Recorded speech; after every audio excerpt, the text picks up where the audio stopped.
Hey, Kat. Hey, John. How are you doing? John, I'm great. How are you? I'm doing quite well myself, thank you. So good to hear. And it is. And this is the moment where I always have amnesia, and I have to ask you, Yeah. Kat, what are we doing again? John, I don't know how many times I got to say this. We are recording a podcast. Okay, first of all, the answer is every time. All right. You should start writing. You should start writing things down. I write a lot of things down. Okay. I just don't read them again later. John, let me remind you again, the name of the Okay. podcast, The name of the podcast is, My Mistake. okay, that's the name. Yes. It's not that you made a mistake in trying to host a podcast with me. Well, and so on this podcast, as you know, we talk about mistakes. Sometimes Right. your mistakes, my mistakes, historical mistakes, which we call hysterical mistorks. We do, Sometimes we talk about bison attacks, which is always fun. frequently. For us, not for the people being attacked. Right. We talk about, John, sometimes we shoot the shit and talk about whatever the fuck we feel like talking We do. about. We have a good old Dunny Dipper. But on that rare occasion, John, Yes. we welcome a guest to our podcast. We do. And We have. those are usually the most fun because we get to kind of sit back and enjoy a ride with somebody. 100%. We put all the work on them. I wouldn't say it like that. No? Okay. No, I mean, not right Tendency now. to be a little frank about things. And John, you are in luck because today is one of those days Excellent. where we have a guest, and it's someone that we've never had on the podcast before. Wait, that hasn't happened since the second week of the podcast. I know. We usually have a lot of repeat guests, but this is a brand new guest. Great. Will Maybe you- a future repeat guest? Well, it's up to him. Okay, Will you we'll see. allow me to introduce him? Um, John, he's kind of a get. This is kind of a big deal. okay. Can you? Well, I will give you allowance then Thank you. to introduce the guest. Okay. Please do. This is going to be the most professional introduction I've ever done on this podcast. Here it goes. Be good. You'll know, no pressure. You'll know our guest from such classic 80s movies like Summer School, where he played the iconic character Chainsaw, and Ski School. And he's guest starred on many hit TV shows like ER, Will and Grace, American Horror Story, Glee, How to Get Away with Murder, It's Always Sunny in Philadelphia. I could keep going, but I'd run out of time. Please welcome to the My Mistake podcast, actor, writer, director, and musician, Dean Cameron. Welcome, Dean. Ta-da! We're going to dub that in later, don't we? Yeah, so many applause. We're standing. We're both standing. Awesome. Dean, this is long overdue. Thank you for agreeing to come onto the podcast. But of course, You probably do your fair share of podcast guest spots, right? I do. I now reduce the amount because it's always been the same questions. So I get. Oh. That's right. So Well, We're going to find out anything about me. This is the challenge, the Hot Ones challenge, where they ask the questions that no one else asks. Right. We're Oh, yeah. Try to live up to that. Good. right. Well, I've actually prepared no questions, so that's refreshing. Good. Good. I mean, because I love talking about myself. It's my favorite subject. So, You are at the right place. This is good. absolutely the right place. So obviously, the name of the podcast is My Mistake. Do you have? Is it when I say mistake stories? Does anything kind of come to mind? Well, yeah, there's a couple. Well, there's a big one. And I just recently remembered this back in the day when I was sort of a hot young actor. I had an audition for Born on the 4th of July, which was a Oliver Stone film. And it was the part was for Tom Cruise's best friend in their hometown before they go off to war. And the audition was a 1-page monologue and about Jerry Levine ended up getting the gig, but it was about this store and just this 1-page monologue. And so I learned it. I learned the whole thing, and I went in and I was reading with Oliver Stone. It was Oliver Stone and a casting woman, and and I'm this idealistic, young actor, and I'm doing the work, and he goes, I just want, just give me the first paragraph. I go, well, I learned the whole monologue, so I'm gonna do the whole thing. He goes, no, I just need to, I just want to hear the first paragraph, and then, then we can talk about after that. I go, well, I spent a day, I learned the whole monologue, so I'm gonna do the whole monologue. He goes, no, just do the first paragraph, because that's all I want to hear. And I look over at the casting director. I think it was Jane Jenkins. She's a big casting director, and she's like, this is not going to end well. Like, she knew. And I go, no, it's the first paragraph is, there's nothing going on. I'm gonna do the whole thing. He goes, no, just do the first fucking paragraph. I go, no, I'm gonna do the whole monologue. He goes, get the fuck out of my office. I go, fuck you, asshole. And God. So that was my one meeting with Oliver Stone in my Dean, life. did you get the part, Dean? I'm waiting to hear. I'm waiting to hear.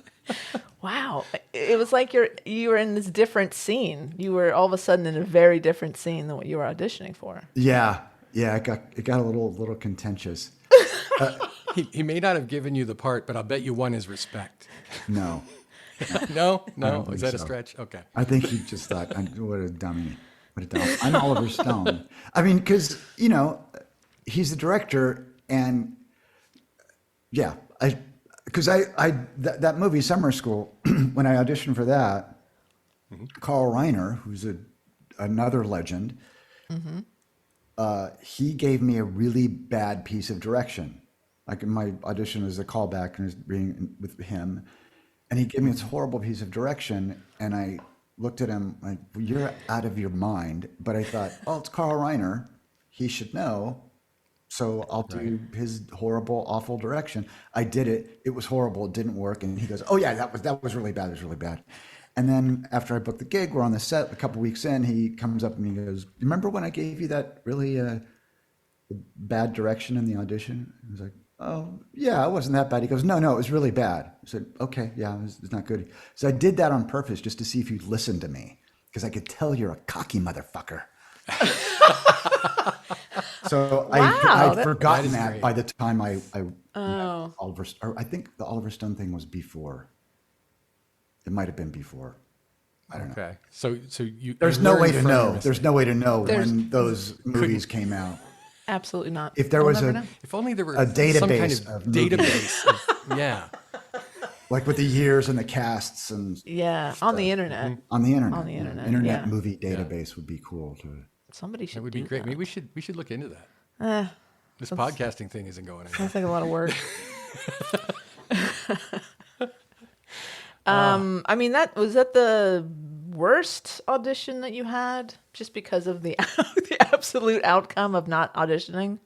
No, I had a really bad one recently. Well, in the last 5 years, I guess. Okay. I'm now in this place where I only go in for like guest star stuff and doctor exposition and attorney exposition and Sure. prisoner exposition. You just like, oh, this is what's happening in the show. So, but I got an audition for a regular role in a series, which I hadn't in a while, and it was a cool show. And I worked on it, and I like, oh, this is cool. I understand this. I could do this. And I go in, and it's with the director and the showrunner, and it's like straight to the big people. To the big guys. Yeah, and they go, there's a table there, and we set up a table and chair for you. I go, oh, I don't need that. And they all sort of look at each other like, okay, all right. And I make a sort of a show about moving the table and the chair out of the way. And they start the scene, and the casting person reads my first line. Okay. And I realize I've learned the wrong role. I've learned the wrong role. And instead of saying, you know what, I've made a horrible mistake, I've learned the wrong role, I decided to power my way through it basically as a cold reading. And the role in the scene is sitting at a desk and moving stuff around. And it's over there, and they're filming me too. So, like, I have to get a glass, and it's just and it's so horrible. There were a couple scenes. I don't think I finished the scene. I think it was just sort of. I stopped at one point. I go, okay, and I sort of floated. I don't remember getting out of the room. Yeah. Oh no. But I remember sitting, I just go and I sit in the waiting room. And a friend of mine, this guy Reed Diamond, is there, and he's going in, and I go, I don't know what I just did. It's so I can't. And it was so humiliated and traumatized, but I didn't tell anybody for years. Like, I just told my wife maybe last year about this. Really? Yeah. Because it was, It hurts. everyone was, I've been on the other side when someone comes in and just blows it, and everybody feels like, oh, this is, you don't, yeah. So, and I've never been in for those people again. Which, You shouldn't feel bad because when I came no, out here, no, I should definitely say that. okay, let's say compared to Don't me, tell Dean how to feel, John. shouldn't feel Yeah, bad. I'm in charge of my emotions. When I got out here in 1996 as an aspirational actor, most of my auditions kind of went not exactly that bad, but usually it would. The big problem, and I've told this story on the podcast before, was the audition was across town or 2 miles away from where I thought it was, and I had paid for parking with the last couple bucks that I had. So I had to leave my car parked there, run across town in dress shoes that didn't fit me very well. We could talk about some horror stories at auditions. Yeah. But that is one. That's one. And as far as other mistakes, so I play, and this is not that funny, but this is something I struggle with. I play music a couple times a week. I play in a karaoke band. I play bass, and I make mistakes, like stupid mistakes, constantly, and I can't figure out why on simple stuff. The difficult stuff I don't, because it's difficult and I really concentrate on that. But if it's sort of a 1, 4, 5 thing or something, I'd make some dumb mistake, and it plagues me, and it's plagued me my whole life playing music, and I don't. It's weird. It sucks. Yeah. Do you think are you overthinking the small stuff, or have you paid so much attention to the complex stuff that you sort of ignored the small stuff? I think I get bored is not the correct word, but I just don't pay attention. And then suddenly I'm just playing a jazz note, as we like to call them.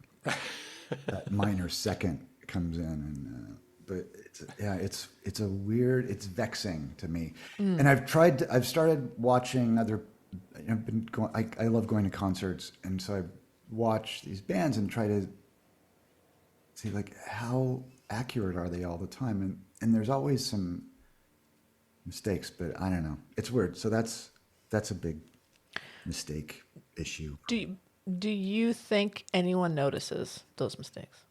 Well, certainly the other two musicians do. I have a joke where if I do that, then I'll look at who's calling me? Then I'll look at my amp. Like something's wrong with my amp. My amp just played the wrong note. But there was because there was a singer who shall remain nameless, but she was very big and not as talented as everyone thought. And so a friend of mine played with her, and they were at a sound check, and she couldn't really sing very well. And so at one point she goes, "These monitors are out of tune," and she was completely serious. We've detuned the monitors. Yeah. No. Can you go and pitch correct the monitors? So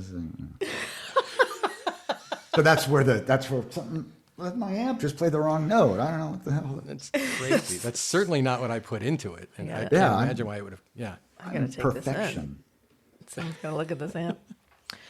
So you do play in that band, but you also do your own music. I know that you have an album pretty new that you've just released. Can we talk about that? Is there Of course. how Maybe a how mistake. I don't think so at all. I think how you must feel so accomplished when you release an album. That must be such a good feeling. Yeah, it's another thing checked off the list of the life to-do list. And I'm thrilled with it. And I think it sounds great and the songs are good and people playing on it and myself playing on it. Good. It's good stuff. It's good stuff. I have Slow Speed Chase, right? Low Is the name Speed of the album? Chase is the project name. Yeah, I have 100 of streams around the world. So, To match our tens of listeners. yeah, exactly. You may add tens to your hundreds. If I You'll get see a bump. 1% of your listeners, I will get one more stream maybe on Spotify. Well, it is tens, so it's at least two. Oh, cool. I Great. guarantee Oh, you right, at right. least two. Two. Sweet. I heard you I say am, guarantee, so I'm going to hold you. There you go. Ooh, Well, John. it's no problem. Right after this, I'm going to go watch the video twice, so it's not a problem. I'm actually a big fan of the video for is it Whiskey. I Feel Better? No, just Whiskey. It's called Whiskey, right? Yeah. Amazing Yes. song. Your voice is fantastic. The video is wonderful and surprising. Yes. I feel like you really expose a lot of yourself in that song. I sort of stand naked before my audience when I Amazing.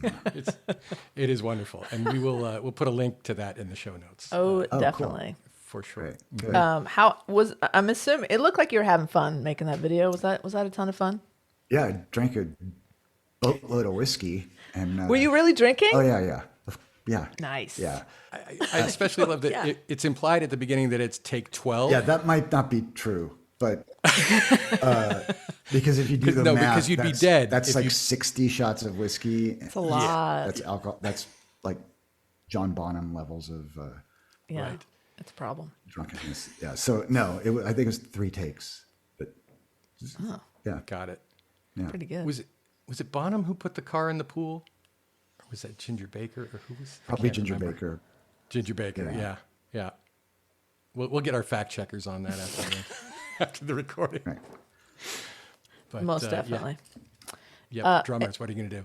And so you are known for this iconic role you played Chainsaw in Summer School. And I've known Dean for some time, John. You and I, Dean, have never really talked about it, but that movie was on repeat on multiple channels when I was, I probably wasn't old enough to watch it, but I've seen that movie so many goddamn times. And of course, Chainsaw is a fan favorite. Yeah. So you go to conventions and you talk to fans, and that must be kind of a surreal experience, talking about a film that you've done 30, a while ago. 35 years Yeah. ago. Yeah. It's initially it's weird. I call them has-been autograph conventions because it's what they are. We're all there trading on our past lives. But what's nice about it is people, especially the people who started careers in special effects makeup because they loved Chainsaw and they got a sort of a peek into what special effects makeup could do. So that's always touching and really sort of beautiful and wonderful. And just people who like the movie, it's nice having people tell you they like what you've done and give you money. So it's win-win for me at least. I'm good with either one, but both is the Yeah, best. both is good. Yeah. The only thing missing, I guess, maybe would be sex, but I think the bride might Not a good idea. Nah. Yeah. I mean, have you asked her? be You don't frowned know. upon. Yeah, but it'd just be complicated. I see. That's fair. Just a quick anecdote. A friend of the podcast who's been on a few times, Ron Bunny, who's a friend of mine, he's in his, we'll say his early 40s, and I was curious as to whether he would have seen, Summer School, and I asked him, and he immediately said, "Oh yeah, Chainsaw was my favorite. I wanted to be Chainsaw." he has a fascination with horror and with that makeup and all that. It's so interesting that like he just immediately came off of it, and then he's like, oh, and Ski School 2, and he was on It's Always Sunny, reprising the role that he did in or reprising, I guess. That's another Either's one of those a prize. But so yeah, it's you are known, and it does seem to be that connection with horror, or the horror makeup specifically. Yeah, it's pretty cool. It Do is. people show up dressed as Chainsaw? One person did. I did this other movie called Rockula, and people show up. There's this one thing where I have these wings, and it says Rock Ula, or Rock, and then a U, and then a La. So people have shown up with that, and it's just sort of lovely. Not sort of lovely. It is completely lovely That's to awesome. see. It's nice. But so you reminded me of another mistake because you were talking great. about Summer School being on a loop on HBO and all the cable stuff in the 80s and 90s. So I did this movie that I call Miserable Beach. The actual title is Miracle Beach, and it was an offer, and I just come up with this series, and I wanted to work, and I sort of flipped through the script. I didn't really read it that much, but it was number one on the call. It was a lead, and I want to carry movies and stuff, and so I said yes. And anyway, so we're doing it, and I realized this is a bad movie. This is a really horrible movie, and I've made a horrible mistake, and. It was, yeah. And actually a friend of mine, years later, he goes, man, he's from Texas, and he goes, man, I was watching that, I saw that Miracle Beach movie you did. Man, it looked like you just gave up about halfway through. I said, yeah, yeah, I did. So, but while I was doing it, I thought, well, no one will ever see this. This is so bad, it will never see the light of day. And I went to the screen. I was like, good, thank God. This is horrible. No one will see it. So in 1996, Miracle Beach was the most played independent film on HBO. No way. So much so that it was they cut a PG version. HBO cut their own PG version so they could show it during the day. So it was on. Wow. So it was like Summer School, Ski School, and Miserable Beach were on all the time. Which, I don't think that was great. Because people thought I was working all the time because there's some subliminal, Dean's on working. I'm always seeing you And everywhere. he can only in those do same 3 movies. these movies. It was, yeah. So that was a mistake. But you get, because I don't understand this. I have no understanding of this side of the business. You get residuals, right? So Not it for must be that like, one. That one. Really? Okay. I think the company went out of business, and they did that thing where, well, if you want the residuals, you have to sue us and stuff. So it's like, Oh God. That's no fun. yeah, business. common practice. Love it. Right. So I want to. There was something I saw in your biography that I was kind of curious about, and this might be a dead end. Feel free to let me know if it is. But the 2-man show that you did Nigerian. was I saw. What's that? The Nigerian spam scam. The Nigerian scam. Which Yes. I saw. Did you see it? Oh, I I did. Oh, It's cool. fantastic. Leah and I came. It's so good. Oh, right, yes. Yeah. Is that available to be seen anywhere? Was it recorded? We did it on Zoom during the plague years. Okay. So it's there. So I think it's on the Dean Cameron channel on YouTube, I think. Okay, great. I shot it I had it shot a couple times, and it never really came out great. So no. Okay. No, and I But I think if I did it now, people would get very upset because it's because the character Dean Cameron is, well, I don't know. It's a version of myself that Yeah. Anyway. You could We can rename. drop it He's right a, there. it's- You could rename- well, you could he's rename a the sexually character. confused millionaire who lives in Florida, and he has a That's true. houseboy named Quan. So Okay, so it's Matt Gates basically. Sorry. no, it's I think like Lindsey Graham. Oh, okay. All right. Yeah. Fair. Yeah. Yeah, Kat and I did a bit here on the podcast where we were having a slow week for content, and so we went into our spam folder in our email in our email account and decided to email back with some of the people who, I may or may not have been from Nigeria. I think Sierra Leone was actually where this particular Maybe. person whose parents were horribly murdered, but somehow she was heiress to a vast fortune. Yeah, of course. Yeah, we kept that going for a few weeks. I doubt it was as funny Oh, it wasn't. as yours. Well, No. the problem is now is that they're just bots. So once Right. you reply, it's just an automatic reply. I did this Right. back before spam filters. So I just Right. get these and I would reply to every one of them with, "Great, do you have any toast?" And this one poor bastard wrote me back, and 2 years later we're still chatting, and he's still trying to get that money from me. And, Oh my gosh! Good. And So how many of yous are there that he's stringing along and trying to? yeah, well, there is the Dean Cameron guy, and Lindsey Graham guy. yeah, then there were my attorneys, Perry Mason and Owen Marshall, counselor at law, that he talked to, and then at one point, I got an email from another scammer, and I forwarded it to my guy, and I said, "This is so weird because he's got the same problem as you have." What's up with that? And he said, "Don't pay." And this was a great moment, and it's a great moment in the show. And he says, "Don't pay any attention to any emails coming from Nigeria." Except for mine. He didn't say it except for mine. He said any. No. So that was weird. But then I started writing him as the other scammer as well. Amazing. So and then he was writing me as the mother, the wife to the General late Sani Abacha, and the son. So it's crazy. It's crazy.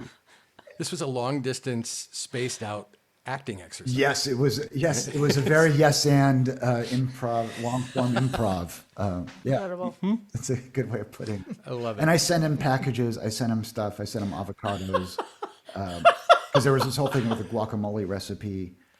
And after the very first, we did a tryout production of it once, and I asked everybody, like, what I brought out a DHL box because there's all this stuff with DHL, and I said, whatever you put in this box, I'll send to the guy.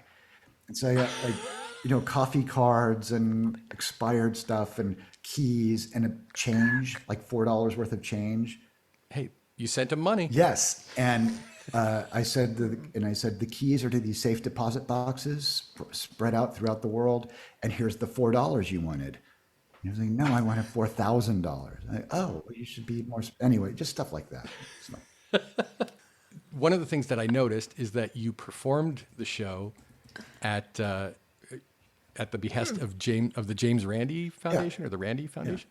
And I was curious. Now I don't know what your connection is there, or if you knew Mr. Randi. Yeah. Yeah.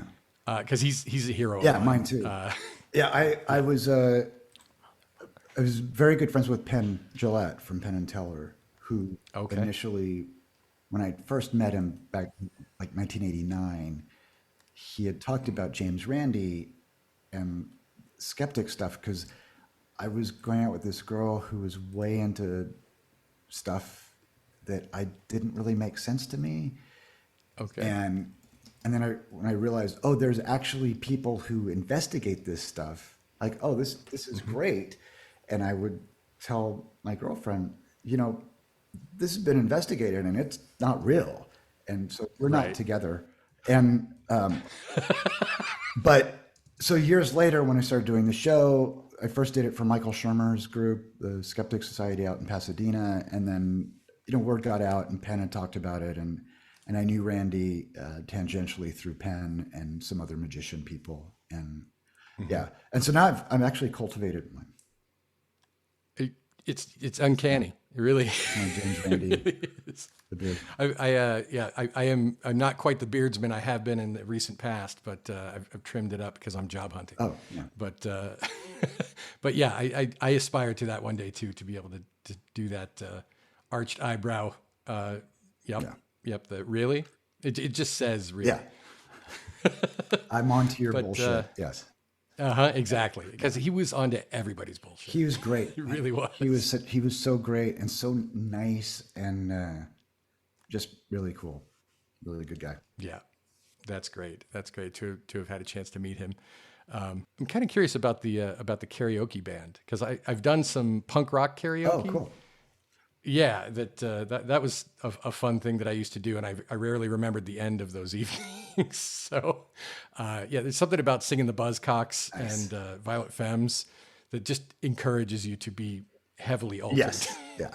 It always helps. Well, we started. It started 20 years ago, actually, and it was called Choreoke because we only played 80s tunes. And we dressed up like the Corys. So it was the Corys? And the conceit, because there were a lot of, they were called wig bands back then. Like there were these disco bands, and there's this band called Steel Panther that came out of. Oh yeah. So, and it was actually the drummer for Steel Panther who came up with the name Choreoke. So, Nice. and the conceit is that since Michael Jackson had molested all of us, if we could become a good band, he would let us be his backing band. And so that was the banter between songs. And then I love the backstory. yeah, but yeah, we got to have one. And then at one sure. point, Corey Feldman's attorney called my business manager and said, "You need to make sure that people know it's not Corey Feldman and Corey Haim." And so we changed our names: Corey Feldstein, Corey Haim, and Corey Hart. No one cared about Corey Hart, so we kept Corey Hart. He wears his sunglasses at night. Exactly. He can't see. But we've since dispensed with the wigs and the backstory, and now play stuff from the '60s to Katy Perry and Lady Gaga. Oh, very Yeah, fun. it's fun. It was like 220 songs or something like that, and I know about 60 of them really well. And you can fake the rest. Yeah, I have an iPad with charts on it. Like my garbage charts is what I like to call them. Nice. Yeah. I unfortunately I do not dabble in music. My wife is a vocalist, and I have many friends who recently all moved from LA to Nashville. All of my musician friends. So that's a thing that happened during the pandemic. We lost a lot of musical talent here in LA. Are you feeling that? Are you getting more gigs now? No, No, not at all. no. We Probably. actually lost. That makes sense. We just lost one. Well, I think we lost one. I think specifically because of the strikes, because people aren't going out as much. Sure, people are saving money. It's, Yeah. My job loss had nothing to do with the strikes, but it's been nice to have this gigantic group of people in LA who are all unemployed at the same time because we're all looking for something fun and free. Yeah, yeah. There's not a lot free and fun to do in LA. Live band karaoke. We play actually tonight or Wednesday nights at Jameson's in Culver City. Jameson's in Culver City. I will keep that in mind. But yeah, it was nice to meet your lovely wife at Kat's birthday party. Oh. I understand you had a gig that night. Was that a Wednesday? night? Yeah, my man. Yeah, That was a or, Wednesday. no, it was a Thursday, but we had a private that night, I think. Mm-hmm. Yeah, I had a when I first moved here in 1980, I had a 1976 Firebird. And I Okay, drove it. significantly cooler Much than my cooler, vehicle. yeah. But I drove from Oklahoma, and the place I was supposed to live was not ready yet, so I was staying with a bunch of friends in a one-bedroom apartment across the street from USC. Mm-hmm. And my car got stolen, and everything I owned was in my car. I'd been here a month, so then I was carless in LA for 3 months. And stuffless. And stuffless, yeah. Yeah. And so I went back home for Christmas and bought this Datsun 710 okay. that broke down every month. So much so that finally the mechanic said, "I'm not working on this car anymore. Get another car." Oh, wow. Get another car. Was it right when you had to make the payment That would be my favorite. No, I paid, the insurance had paid for the car, but I was working at the Chinese theater as an usher. And so I went to the Toyota dealership and somehow I got credit to buy a Toyota pickup truck in 1983 or something. Okay. Yeah. And they called me about a month later, said, how did you swing this? Well, I don't know. I was making $400 a month, right? And my rent was 200. So it didn't make sense. And the finance guy was like, I go, I'll make the payments. Don't worry. I never missed a payment. It was like, Amazing. but that Datsun 710 was a huge mistake. Huge lemon. Yeah. You just mentioned it, Dean. So you worked at the Chinese theater. Do you have 2 any years. ghost stories? Because I've heard it's haunted.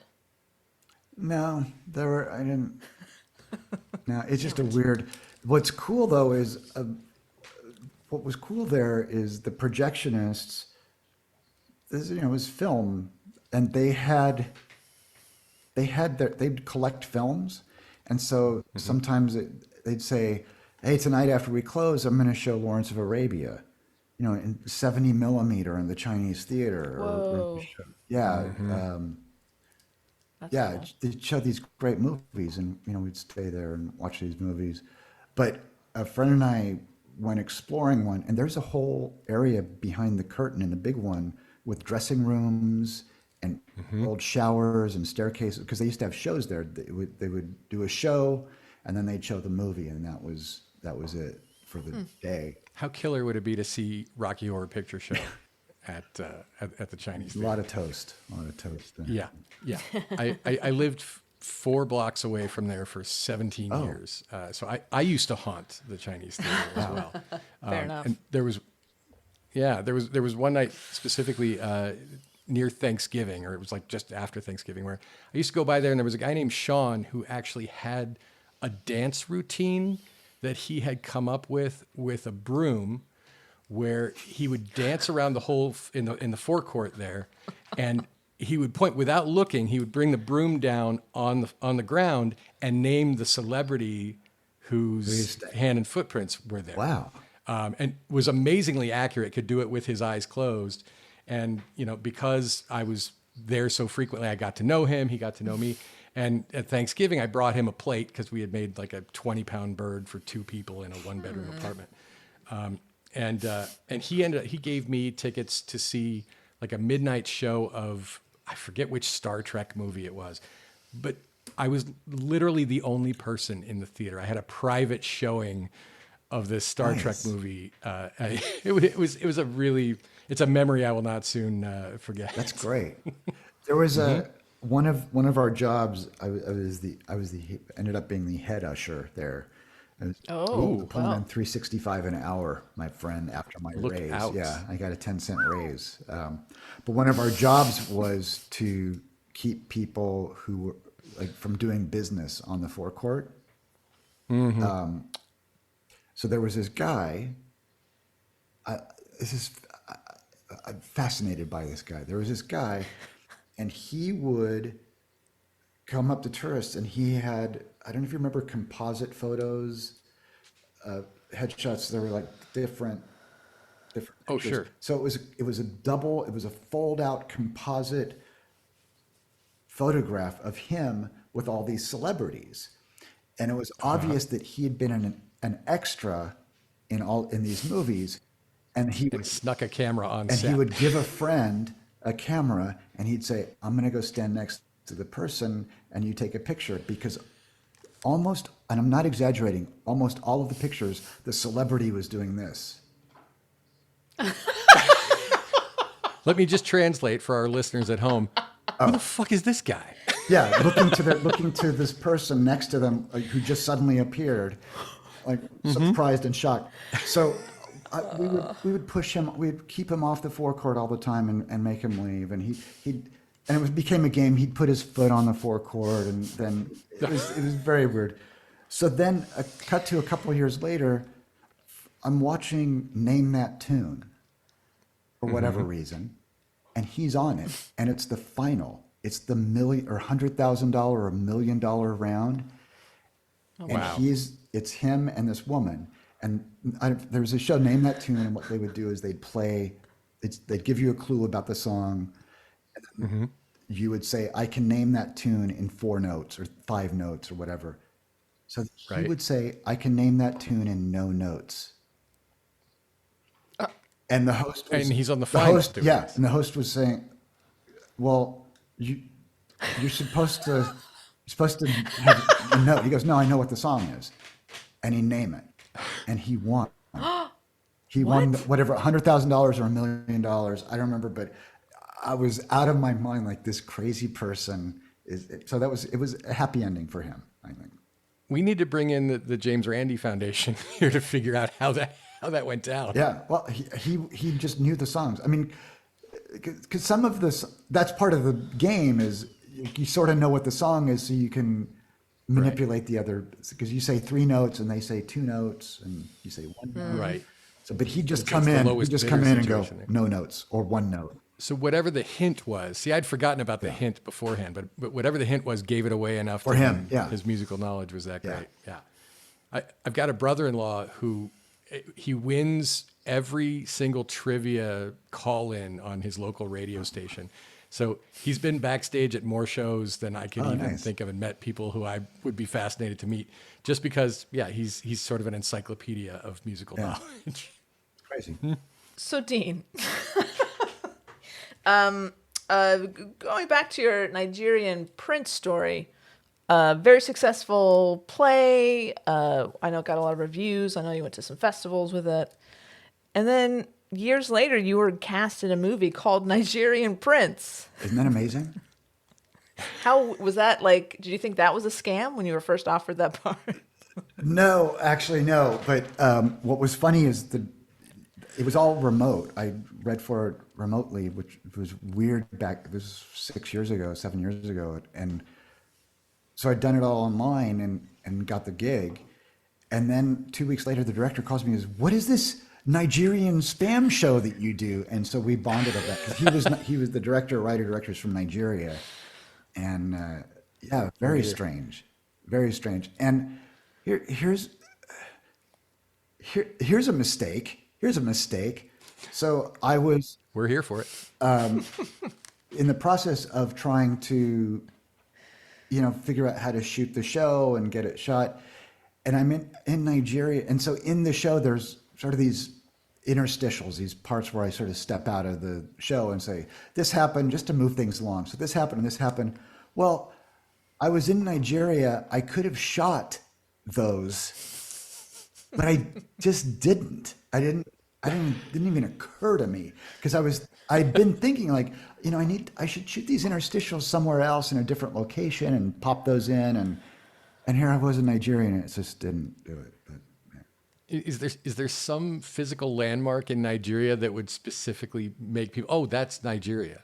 Because if not, you could do this in Burbank Yeah, it's and say it was Nigeria. Nigeria looks very different than Burbank. In Burbank, it does. Oh, okay. There was a cool thing though, and I have a picture of this, and it summed up Nigeria for me.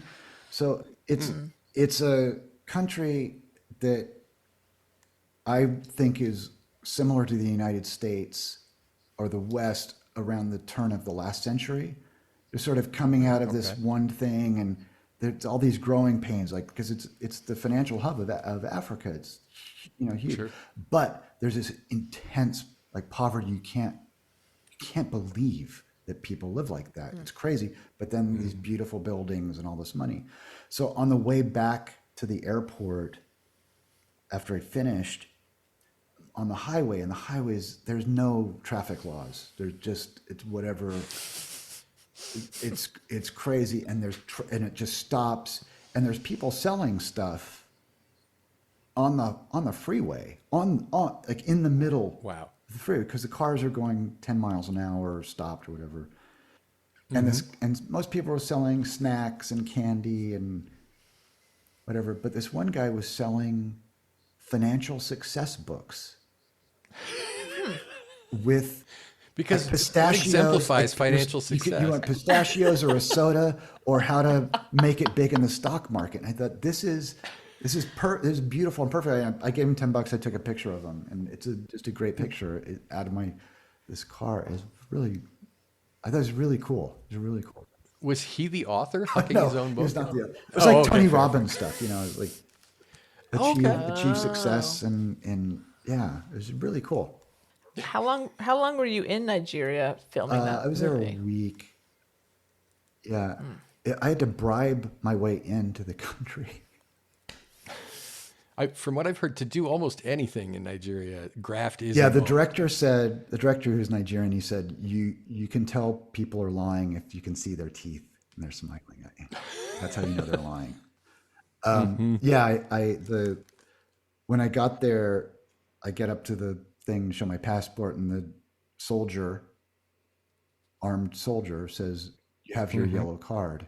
I go, what is the yellow card? I don't know what the yellow card is. He goes, "You need a yellow card to come into the country." So I have a yellow card. And this woman behind me who was married to a Nigerian, she was from Texas or something. She goes, "Give him $20." And I go, "Can I buy the yellow card?" And he goes, "Yeah, put the money over there." Like, okay, thanks. This is the Joseph visa. That not many people know about the Joseph visa that you have to purchase to get in Nigeria. So, and then he just waved me through, and that was it. It was just weird. Did you experience any other moments where Yeah. you had to grease palms? Well, I got scammed immediately by the guy at That's just the welcome. by the guy at the hotel because I had a bunch of I had to how did he do this? I had to put a deposit down. So I had all my per diem, which is substantial amount in American dollars.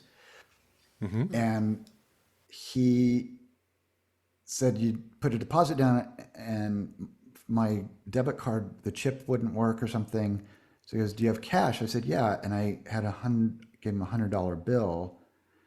And he said, I have to exchange this first.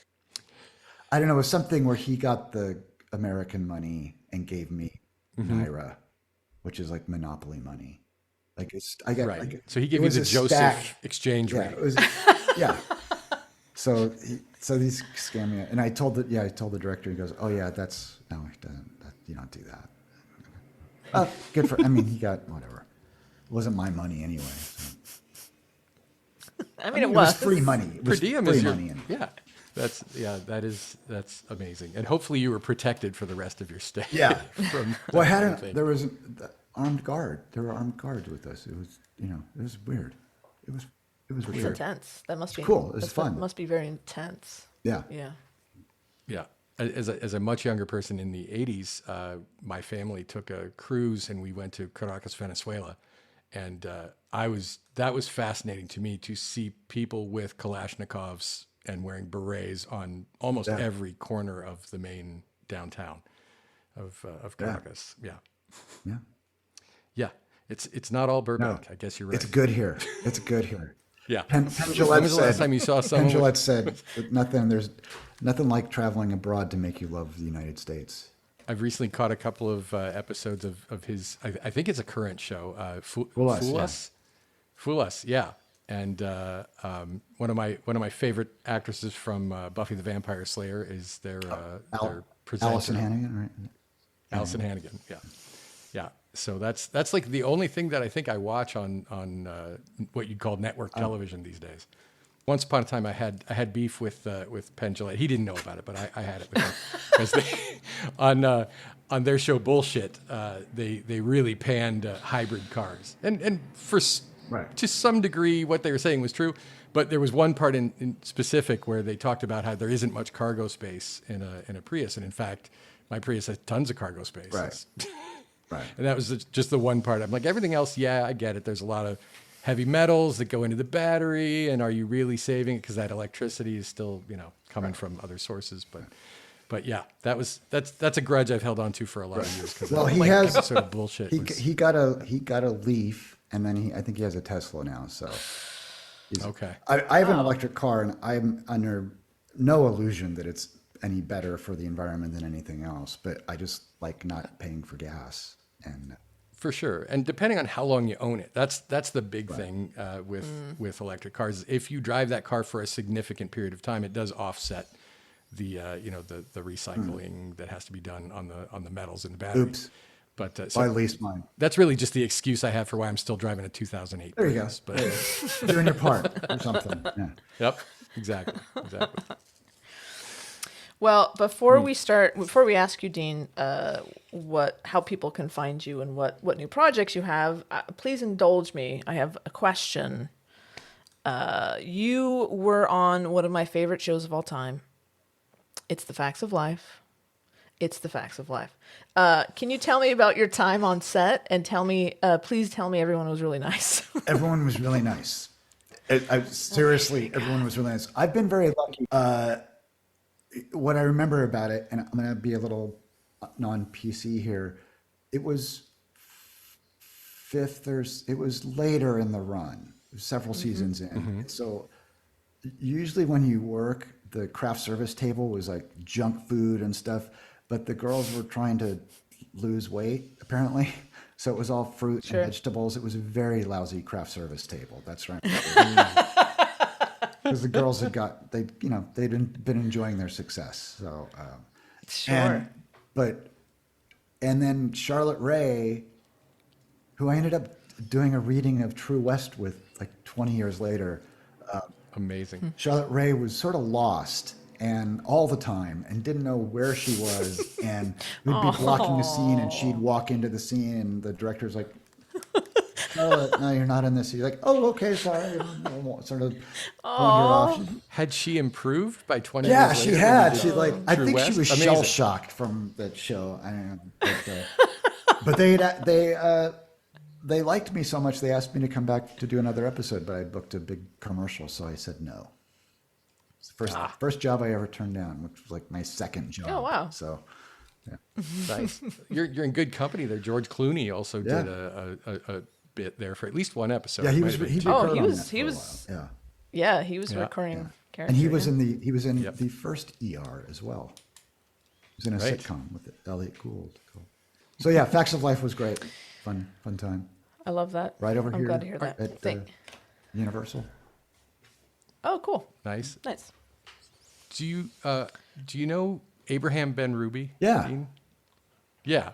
We both come from Central Indiana, and we were both in Thespians there.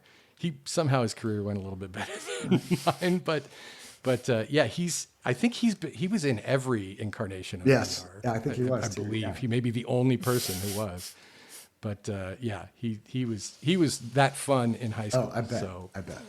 Yeah, nice guy. I haven't seen him in decades, but yeah, he's friends with my friend Matt Adler. nice. Yeah, he was from Broad Ripple High School was where he was, and I was at Carmel High School, and we were very, very close there in cool. Central Indiana. Yep. Fun stuff. We're just at this point dropping names, I guess. Hurling names about. Network. Well, Dean, you've been very patient. This has been a horrible technical difficulty plagued episode. Not because, you're going to be great. For you, maybe. For me, this has been the I've had worst. a fine time. It's not been horrible. Okay, good. I'm gonna Okay, do my thank thing like goodness. John. Yeah. Yeah. When And did I I be hope leaving today? I hope you will come back and join us again sometime. We'd love to talk about really anything you want to talk about. I love hearing you. I love your voice. I love hearing your stories. So we'd love to have you back sometime. Cool. Before we sign off, can you please tell us how people can find you and your music and anything else you want people to know about? I am the Dean Cameron on the Instagrams. That's where I really do most of my wasting time is on the Instagrams. Low Speed Chase on every Spotify, iTunes, Amazon, Deezer, everywhere. Apple Music. Yeah, Low Speed Chase. The album's called Expect Delays. And yeah, that's everywhere. Yeah, and that's it, I think. Yeah. And I play, if you want to come stalk me, Wednesday nights. Wednesday nights, I'm making mistakes on my bass for 3 hours from 9 o'clock till midnight at Jameson's Pub in Culver City. Fantastic. All right, so we've come to the time, the clock on the wall says that we have to sign off. And we have a signature sign-off. I know you're probably not familiar with the podcast to be able to tell us what it is. We sometimes will grill folks, but we're not going to do that I think it involves a politician, I believe. It does. Oh, look, see, Dean knows more than most of our guests. Dean, we had a very special guest, and I say very special in the best possible way, who about halfway through, Kat happened to ask, do you know what the name of the podcast you're on is? And she was unable to answer. So you're way ahead of the game here. Oh, yeah. Emma Bell, we're talking about you. That's right. In any case, as I told you earlier, I'm a former Hoosier, and from the great state of Indiana. My other fellow Hoosier, and the only way that I am a fellow with this person, is Mike Pence. And from I think it was the third episode of the podcast, we've made a point of making sure that Mike Pence would know, if he ever listened to the podcast all the way to the end, he would know exactly how we felt about it. And so we have a 3-letter sign off. You can say the full thing, but maybe you opt for just the letters. You can either say FMP or fuck Mike Pence. Okay. So if you'd like to lead us in that, it'd be great. If you could have sex with anyone in the world, who would it be? Who would Fuck Mike fuck Pence. Mike Pence? I'd fuck Mike Pence. FMP. I'd fuck. Would you fuck Mike Pence? I'd fuck Mike Pence. Come on, Kat. For the I don't team. want to. Fine, I would fuck Mike Pence. There you go.